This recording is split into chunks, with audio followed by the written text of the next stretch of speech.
Induction का मतलब क्या होता है? इंडक्शन का मतलब आपके अंदर से कोई चीज बाहर निकालना, that is known as induce करना, इंडक्शन कराना। ठीक, इंडक्शन का मतलब सिंपल सा ये हो गया कि जैसे अगर ये एक पॉजिटिव चार्ज ग्लास रॉड थी, जैसे हम लोग माने कि ये आपकी पॉजिटिवली चार्ज ग्लास रॉड है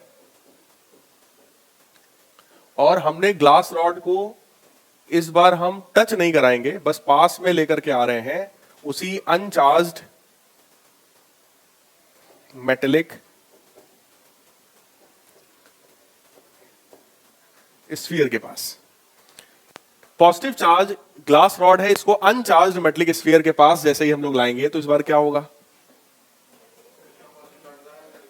इस बार इसके अंदर का जो निगेटिव चार्ज है वो इसमें तो जा नहीं सकता क्योंकि हमने टच नहीं कराया, अगर टच करा देते तो मूव कर जाता, लेकिन अट्रैक्ट तो इसकी तरफ हो ही जाएगा। तो सारा जो निगेटिव चार्ज ऑब्जेक्ट में था वो इधर आके इकट्ठा हो जाएगा और जितना पॉजिटिव चार्ज था वो रिपेल हो जाएगा। तो पॉजिटिव इधर पहुंच जाएगा, निगेटिव इधर पहुंच जाएगा। और अगर आप इस ऑब्जेक्ट को ध्यान से देखोगे तो ये जो ऑब्जेक्ट है हमारा, that will become partially charged. ऐसे ऑब्जेक्ट्स को हम क्या कहते हैं? पार्शियली चार्ज्ड ऑब्जेक्ट कहते हैं। क्लियर है? पार्शियली चार्ज्ड ऑब्जेक्ट जैसा कोई चीज आपने कभी देखा है? कभी आधा एक तरफ निगेटिव हो एक तरफ पॉजिटिव हो, ऐसा कुछ केमिस्ट्री में? पोलराइजेशन में क्या होता है? पोलराइजेशन में तो पॉजिटिव और नेगेटिव अलग हो जाते हैं, लेकिन यहां पर वो अलग नहीं हुआ। देखो, निगेटिव एक तरफ आके इकट्ठा हो गया, पॉजिटिव एक तरफ आकर इकट्ठा हो गया। इसकी स्टोरी मैं आपको बताता हूं। जैसे अगर हम लोग HCl की बात करें, HCl क्या नाम होता है? Hydrochloric acid, HCl। ऐसा ही मिलता जुलता एक कंपाउंड और होता है NaCl, इसका नाम क्या होता है?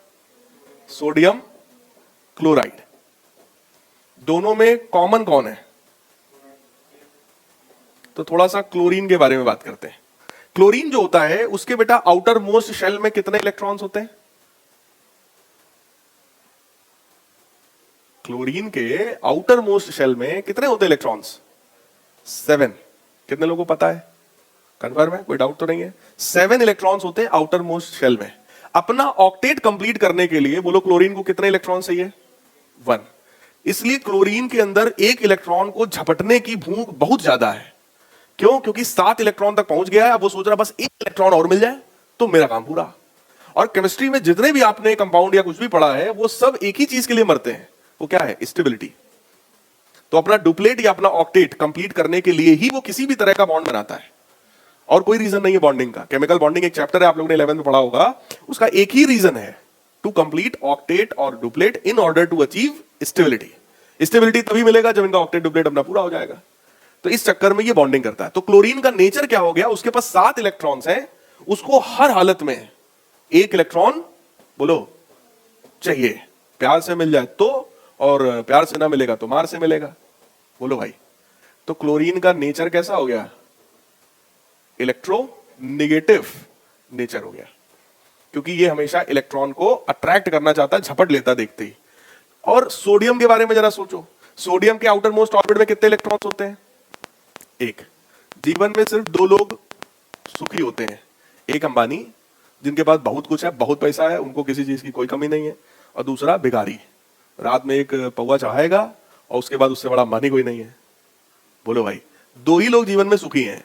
हम लोग तो सब मर रहे हैं, आज ये वाली गाड़ी ले आए तो कल ऑडी चाहिए, जब ऑडी आ जाएगी तो वो चाहिए, जब वो हो जाएगा तो इतना बड़ा घर, जब इतना हो जाएगा तो उतना बड़ा घर।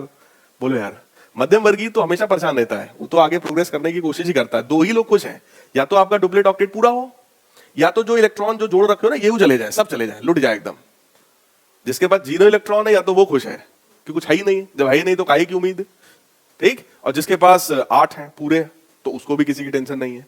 तो यहां पर सोडियम जो है इसके पास आउटर मोस्ट ऑर्बिट बेटा 1 इलेक्ट्रॉन है, तो सोडियम के पास 1 इलेक्ट्रॉन है। अब सोचो, अगर डुप्लेट या सॉरी ऑक्टेट अगर पूरा करना चाहता है तो इसको कितने इलेक्ट्रॉन चाहिए? 7। लेकिन क्या 7 इलेक्ट्रॉन इजीली मिल पाएंगे? तो ये सोचता है जो एक है ना इसको भी दे दो, बवाल खत्म करो। तो ये सोडियम का नेचर होता है, ये चाहता है कि जो मेरे पास 1 इलेक्ट्रॉन है आउटर मोस्ट ऑर्बिट का, ले जाओ यार, बवाल खत्म हो, हम टेंशन फ्री हो जाए। ठीक, तो ये चाहता है इलेक्ट्रॉन ले जाओ, और क्लोरीन ताक रहा था कोई तो दे इलेक्ट्रॉन, कहीं से तो मिले इलेक्ट्रॉन, तो इन दोनों ने तुरंत क्या बना लिया, बॉन्ड। ये इलेक्ट्रॉन देना चाहता है, ये इलेक्ट्रॉन लेना चाहता है, इस पर नेगेटिव चार्ज आएगा और इस पर तुरंत पॉजिटिव चार्ज आएगा, खटाखट NaCl सॉल्ट बन जाएगा। समझ में, इसको टेबल सॉल्ट भी बोलते हैं, जो हम लोग नमक खाते हैं यही है NaCl। लेकिन HCl में थोड़ी सी स्टोरी अलग होती है।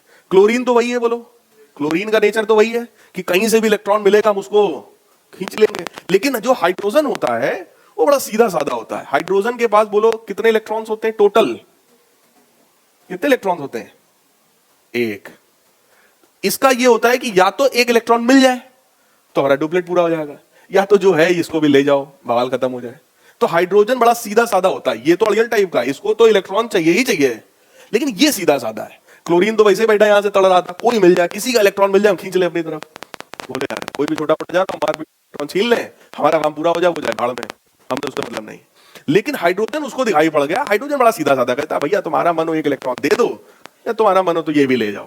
उसको लगा यार ये सीधा साधा है, इसके साथ लूट खसोट नहीं करेंगे, इसके साथ प्यार से बॉन्ड बनाएंगे। और वो बॉन्ड कौन सा बॉन्ड होता है, कोवेलेंट बॉन्ड। कोवेलेंट बॉन्ड हमेशा इलेक्ट्रॉन्स की शेयरिंग की वजह से बनता है। तो इसने क्या किया, इसने बोला ठीक है ऐसा करो, एक इलेक्ट्रॉन तुम रखो, एक इलेक्ट्रॉन हम रख रहे हैं, दोनों लोग बॉन्ड बना लेते हैं।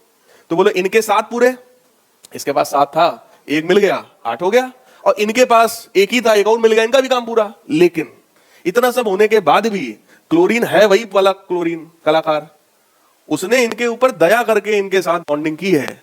लेकिन वो क्या करता है, वो कहता है भले हमने बॉन्डिंग कर ली, लेकिन ये जो इलेक्ट्रॉन बीच में रखा है ये हमको बर्दाश्त, वो कहता है हमारी तरफ रखो। वो इलेक्ट्रॉन्स को अपनी तरफ खींच के रखता है कि जहां इसने 3-5 किया तुरंत इसको लात मार के भगाएंगे और पूरा इलेक्ट्रॉन खींच लेंगे और खुद को क्या बना लेंगे, Cl-। तो ये इलेक्ट्रॉन्स को अपनी तरफ खींच के रखता है। क्योंकि खींच के रख रहा है इसलिए इसके ऊपर पार्शियल निगेटिव चार्ज होता है और इसके ऊपर पार्शियल पॉजिटिव चार्ज होता है। ये कहानी कुछ समझ में आई? ये केमिस्ट्री में आप लोग को चीजें पढ़ाई जाती हैं कि कब ये कोवेलेंट बॉन्ड बनाता है और कब ये आयनिक बॉन्ड बनाता है। तो यहां पर जो बॉन्ड बेटा बना है that bond is ionic bond. ये आप लोगों से क्वेश्चन छोटी क्लासेस में पूछा भी जाता है कि HCl क्यों आयनिक बॉन्ड बनाता है, सॉरी NaCl आयनिक बॉन्ड क्यों बनाता है और HCl जो है हमारा वो कोवेलेंट बॉन्ड क्यों बनाता है। तो क्या ये रीजन आप लोग को समझ में आ गया? तो इसने कोवेलेंट बॉन्ड फॉर्म किया, उसने आयनिक। तो ये जो पार्शियल नेगेटिव और पॉजिटिव कैरेक्टर है ये बॉडी कुछ उसी तरह की हो गई। तो इस बार हमने क्या किया, हमने सिर्फ पॉजिटिव वाला रॉड था या नेगेटिव वाला रॉड था, अगर हम नेगेटिव रॉड इनके पास लाएंगे तो इनके अंदर के पॉजिटिव इनकी सरफेस पर आ जाएंगे और नेगेटिव अपोजिट सरफेस पे चले जाएंगे। और अगर हम पॉजिटिव वाला लाएंगे तो इधर नेगेटिव आ जाएगा, इधर पॉजिटिव आ जाएगा। तो ये मेथड कहलाते हैं, these are the methods of charging. तो किसी भी ऑब्जेक्ट पर चार्ज जनरेट करने के लिए आपने देखा रिस्पॉन्सिबल चार्ज कौन है, सिर्फ और सिर्फ इलेक्ट्रॉन्स। तो वो चीज खैर हमने पहले ही लिख दिया था, for electrification of an object the responsible charge is electrons. तो जल्दी से लिखिए इंडक्शन में लिखिए if a charged body is brought, if a charged body is brought near a metallic neutral body, if a charged body is brought near a metallic neutral body,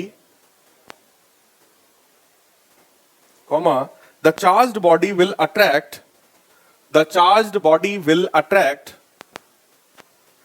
opposite charge, and repel similar charge present in neutral body, and repel similar charge present in neutral body. As a result of this,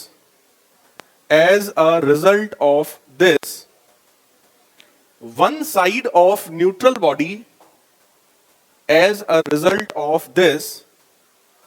one side of neutral body becomes negative,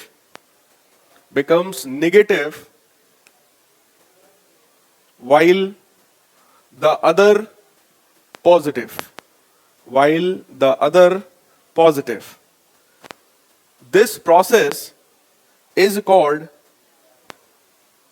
electrostatic induction.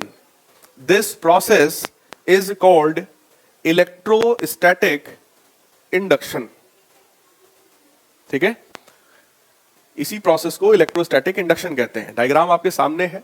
एक चीज लेकिन सोचिएगा, object भले partially negative और इधर partially positive charge हुआ है, लेकिन net charge on this sphere is 0।